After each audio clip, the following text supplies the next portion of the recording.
Glad to see it. I like snow. Makes for fun driving. In moderation, yeah. Yeah. And this is a moderate level, I think, so I'll take it.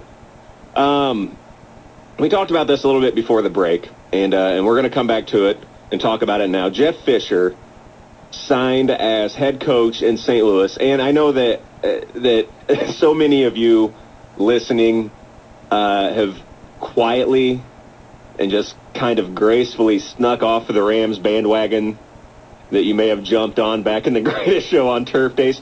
I'm noticing I'm seeing a lot fewer Rams, shirts and jerseys and things of that nature around town.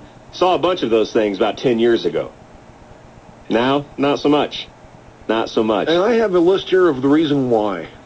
But you've got the coaches? Yeah, here's why I like the Jeff Fisher hire.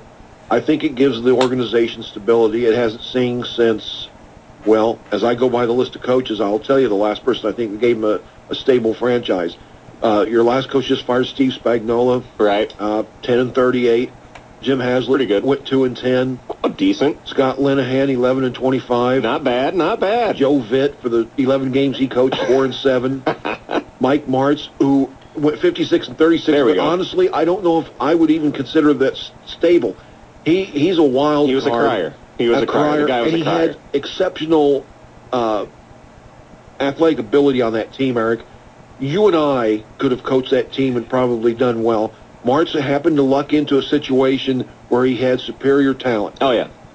Before him, Dick Vermeil everyone thinks, well, there you go. No, he went 25-26.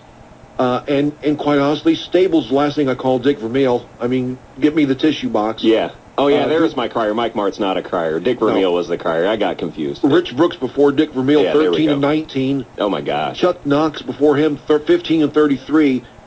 The Rams, the second historically, time with Chuck Knox, John Robinson, Ray Malavasi. You have to go back to Chuck Knox with his first time with the L.A. Rams, was 1973-77, where he went 57-20, before you really find someone who was there a period of time and had some success, who I really consider stable. Yeah, and Jeff Fisher, a lot of people point to his playoff record, his overall record.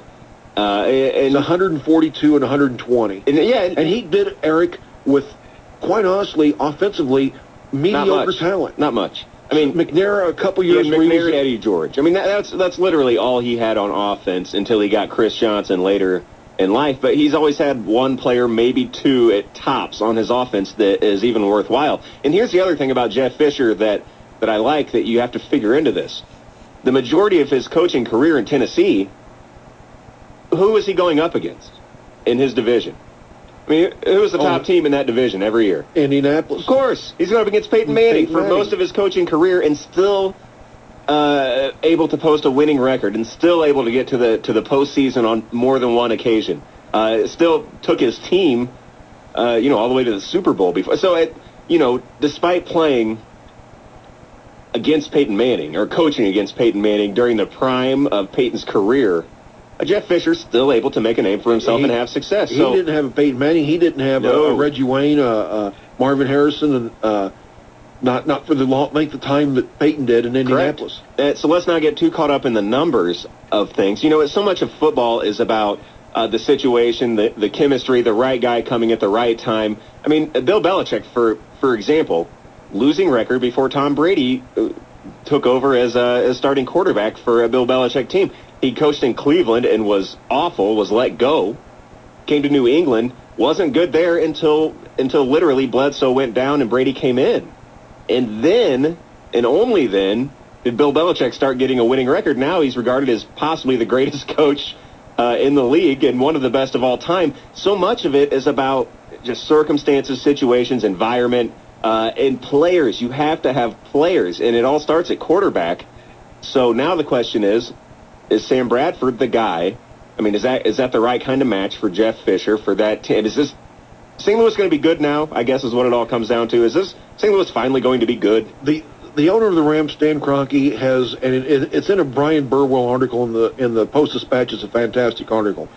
It says here that he won't have to fight for anything here. This is Kroenke talking to the media, because Kroenke himself has given him ultimate authority to shape the future of the Rams. Good. And I mean, he's going to be in charge of the football operation from basically up. They're going to hire a GM, but it's going to be Kroenke and Fisher deciding on even Who it that is, move. yeah. So Fisher is going to be able to